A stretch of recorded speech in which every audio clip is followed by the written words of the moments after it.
Pemirsa, Komisi Pemberantasan Korupsi masih melakukan koordinasi terkait penjadwalan ulang Gubernur Jawa Timur Hovifah Indar Parawansa. KPK menyebut masih membutuhkan keterangan Hovifah terkait perkara dugaan tindak pidana korupsi penyaluran dana hibah di Provinsi Jawa Timur.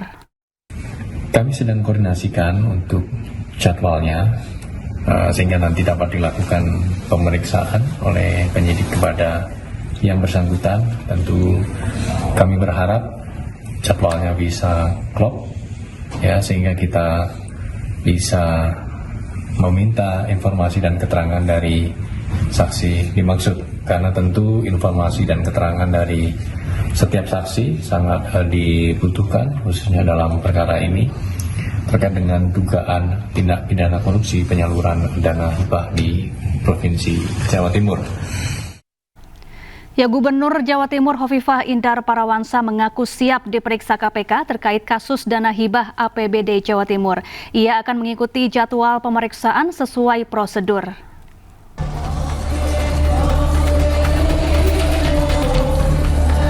Gubernur Jawa Timur Hovifah Indar Parawansa angkat bicara terkait kasus korupsi dana hibah dari APBD Jawa Timur. Hovifah menunggu jadwal pemeriksaan dari KPK. Ia juga akan kooperatif dan mengikuti pemeriksaan sesuai prosedur. Mungkin terkait jadwal pemeriksaan KPK. Kita menunggu sesuai prosedur aja, ya. Jadi kita mengikuti prosedur. Ya. Akhirnya setelah ini saya nanti malam kan pembukaan Porprov di Malang. Kan olahraga provinsi. Tapi kita mendahului dengan mengajak 100 anak yatim. Sebelumnya KPK telah menetapkan 21 orang tersangka dalam kasus dugaan korupsi dana hibah Jawa Timur. 17 orang diantaranya ditetapkan sebagai tersangka penerima suap, sedangkan 4 tersangka lainnya merupakan pemberi suap. Dari Surabaya, Jawa Timur, Rahmat Ilyasan, iNews melaporkan. Ya, KPK telah melakukan penggeledahan terkait kasus dugaan korupsi pengurusan dana hibah untuk kelompok masyarakat di lingkungan Provinsi Jawa Timur. Penyidik telah menggeledah 3 rumah pribadi di Jawa Timur.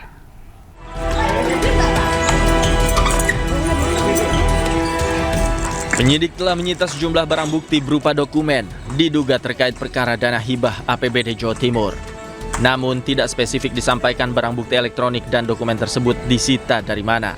Setidaknya sudah ada 7 lokasi yang digeledah sejak 14 April 2025. Di antaranya ialah rumah kediaman mantan Ketua DPD Lanyala Mahmud Mataliti di Surabaya.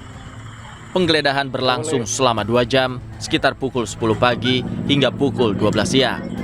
Namun setelah penggeledahan, pihak KPK tidak menemukan bukti keterkaitan Lanyala dengan pengembangan hasil penelitian korupsi dana hibah yang melibatkan mantan Ketua DPRD Jawa Timur Kusnadi tersebut. KPK juga telah menggeledah ruang kerja Gubernur Jawa Timur dan membawa 3 koper, di mana salah satu isinya adalah flash disk yang ditemukan di ruang sekda. KPK menjadwalkan akan memanggil Hovifah Indar Parawansa sebagai saksi dalam kasus dugaan korupsi pengurusan dana hibah untuk kelompok masyarakat dari APBD Jawa Timur pada tahun anggaran 2021 hingga 2022. Pemanggilan Hovifah sudah dilakukan sejak 18 Juni lalu, namun hingga kini ia belum menjalani pemeriksaan. Sementara itu, KPK telah menetapkan 21 orang tersangka dalam kasus dugaan korupsi dana hibah Jawa Timur. 17 orang diantaranya ditetapkan sebagai tersangka penerima suap, sedangkan 4 tersangka lainnya merupakan pemberi suap. Tim Liputan iNews melaporkan.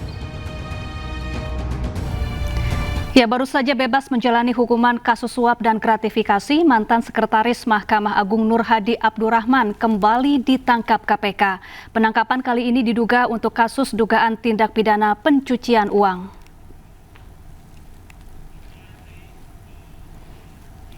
Untuk kedua kalinya, mantan Sekretaris MA Nur Hadi Abdurrahman ditangkap KPK atas dugaan tindak pidana pencucian uang.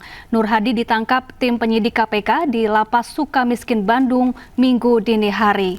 Sebelumnya Nur Hadi pernah mendekam selama 6 tahun di Lapas Sukamiskin Bandung terkait kasus suap dan gratifikasi. Baru saja bebas, ia kembali harus mendekam di lapas yang sama. Benar, KPK melakukan penangkapan dan kemudian dilakukan penahanan kepada saudara NHD ya di Lapas Sukamiskin. Penangkapan dan penahanan tersebut terkait dengan dugaan tindak pidana pencucian uang ya, di lingkungan MA. Itu kapan? Itu pada Minggu dini hari. Tadi malam berarti ya? Kemarin. Pemirsa, mantan Menteri Perdagangan Thomas Trikasih Lembong alias Tom Lembong mengaku perintah impor gula datang dari Presiden ke-7 RI Joko Widodo demi meredam gejolak harga pangan. Sidang lanjutan kasus dugaan korupsi impor gula dengan terdakwa mantan Direktur Pengembangan Bisnis PT Perusahaan Perdagangan Indonesia atau PT PPI Charles Sitorus digelar di Pengadilan Tipikor Jakarta Pusat. Dalam sidang ini mantan Menteri Perdagangan Tom Lembong dihadirkan sebagai saksi mahkota. Tom Lembong awalnya mengaku hanya melanjutkan kebijakan Mendak periode 2014-2015 Rahmat Gobel terkait penugasan impor gula ke PT PPI di depan majelis hakim. Tom mengatakan perpanjangan penugasan ke PT PPI dilakukan untuk menjaga stabilitas harga gula. Ia mengklaim perpanjangan itu sebagai tindak lanjut hasil diskusi rapat koordinasi tingkat kementerian. Namun Tom Lembong akhirnya menceritakan jika Presiden saat itu, yakni Joko Widodo, pernah memerintahkan impor gula. Perintah tersebut disampaikan langsung Jokowi saat bertemu Tom Lembong di sidang kabinet.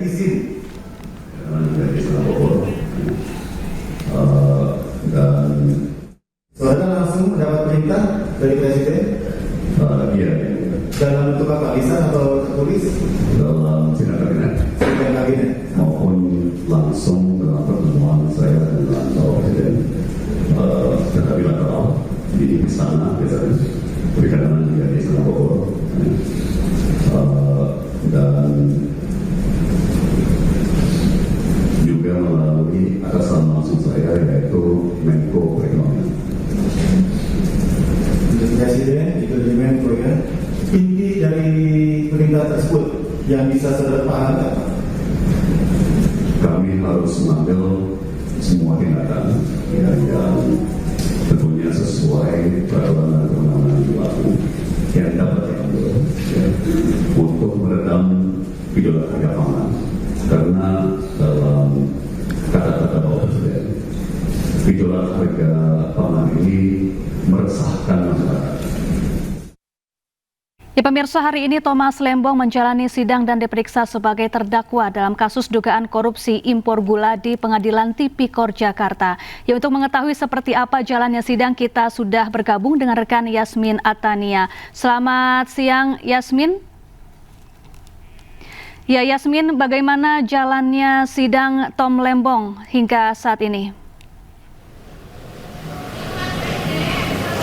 Ya, selamat siang Syafa dan juga pemirsa. Sidang hari ini dengan terdakwa Tom Lembong baru akan dimulai pada pukul 14 waktu Indonesia Barat. Namun untuk saat ini sedang berlangsung sidang di kasus yang sama namun dengan agenda yang berbeda, yakni mendengarkan keterangan saksi yang dihadirkan oleh JPU. Ada 2 orang saksi dari pihak BUMN begitu ya.